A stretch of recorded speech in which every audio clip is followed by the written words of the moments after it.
அனைவருக்கும் வணக்கம். Welcome to star police academy, number 1 police academy இன் தமிழ்நாடு. இந்த ஷார்ட்ஸில் நம்ம என்ன பார்க்க போகிறோம் அப்படின்னா, இந்த பண அளிப்பு அப்படின்றது ஒரு முக்கியமான டாபிக். அதுலேருந்து ஒரு குட்டி இம்பார்ட்டண்டான ஃபேக்ட் மட்டும் பார்த்துருவோமா? வாங்க பார்ப்போம். ஃபஸ்ட்டு இந்த பண அளிப்பு அப்படின்னாவே ஒரு எக்கானமி இருக்குல்ல, ஒரு பொருளாதாரத்தில் ஒரு பொருட்களுடைய விளைவு, அதாவது அதோடைய ரேட் இருக்குது பார்த்தீங்களா, அந்த விளைவை முடிவு செய்யறதே எதுன்னு பார்த்தா இந்த பண அளிப்பு தான்.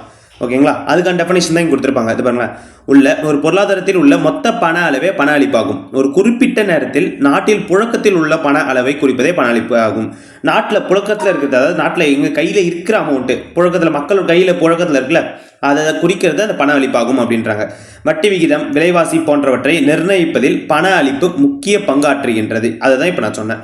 அடுத்தது பார்த்தீங்களா, குறிப்பிட்ட காலத்தில் பண அளிப்பு நிலை, அதாவது ஸ்டாக் கருத்தாகவும் ஒரு கால இடைவெளியில் ஓட்ட கருத்தாகவும் உள்ளது. அதாவது ஒன்றும் இல்லை, சிம்பிளாக புரிஞ்சுக்கோங்க. ஸ்டாக் ஃப்ளோ அப்படின்னா, இப்போ ஒரு டேங்க்ல வந்து எவ்வளோ தண்ணி இருக்குது அப்படின்னு கேட்டாங்கன்னா 100 லிட்டர் தண்ணி இருக்குன்றதை நம்ம பார்ப்போம்.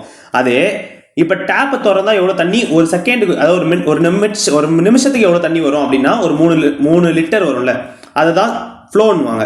அப்போ ஸ்டாக் ஃப்ளோ அப்படின்றது ஈஸியாக புரிஞ்சுக்கலாம். ஒரு டேங்க்ல எவ்வளோ தண்ணி இருக்குது அப்படின்னு கேட்டால், இப்போ ஒரு நாட்டில் எவ்வளோ பணம் இருக்குன்னா இவ்வளோ பணம் இருக்குது, அது எவ்வளோ புழக்கத்தில் இருக்குது அப்படின்றது தான் ஃப்ளோ. சரிங்களா? அடுத்தது பாருங்க, இந்த நீர்மத்தன்மை, இந்த பணத்துடைய நீர்மத்தன்மையை பொறுத்து, நீர்மத்தன்மைனா ஒன்றும் இல்லை, நம்ம எவ்வளோ ஈஸியாக பணத்தை யூஸ் பண்ண முடியும், அதுதான் நீர்மத்தன்மை, லிக்விடிட்டி ஆஃப் மணி அப்படின்னு சொல்லுவாங்க.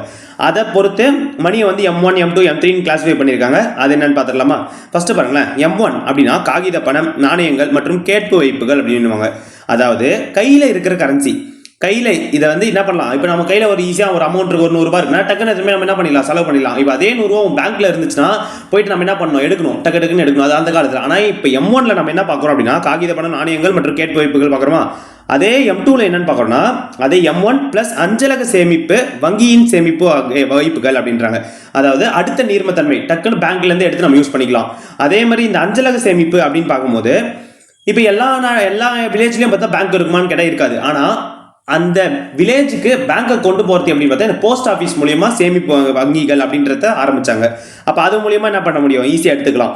நெக்ஸ்ட் M3 அப்படின்னு பார்க்கும்போது, M1 பிளஸ் அனைத்து வணிக வங்கிகள் மற்றும் கூட்டுறவு வங்கிகளில் உள்ள கால வைப்புகள், டைம் அப்படின்றத நோட் பண்ணணும். கால வைப்புகள்லாம் ஒரு குறிப்பிட்ட ஒரு 3 மாசத்துக்கு அப்புறம் தான் எடுக்க முடியும். அப்படின்ற போது அது கொஞ்சம் ஈஸியாக நம்ம நினைச்சோன்னு யூஸ் பண்ணுற முடியாதுல்ல, அதுதான் கால வைப்புகள்.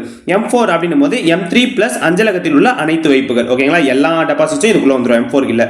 அடுத்தது பாருங்களா, M1 மற்றும் M2 குறுகிய பணம் என்று அழைக்கப்படுகிறது. M3 பார்த்தா M3 மற்றும் M4 பார்த்தா பரந்த நிலை பணம் என்று அழைக்கப்படுகிறது. இது ரொம்ப முக்கியமான டேட்டா. ஓகேங்களா? மீண்டும் அடுத்த ஒரு இம்பார்ட்டன்ட் ஃபேக்டரோட சந்திக்கிறோம். நன்றி, வணக்கம்.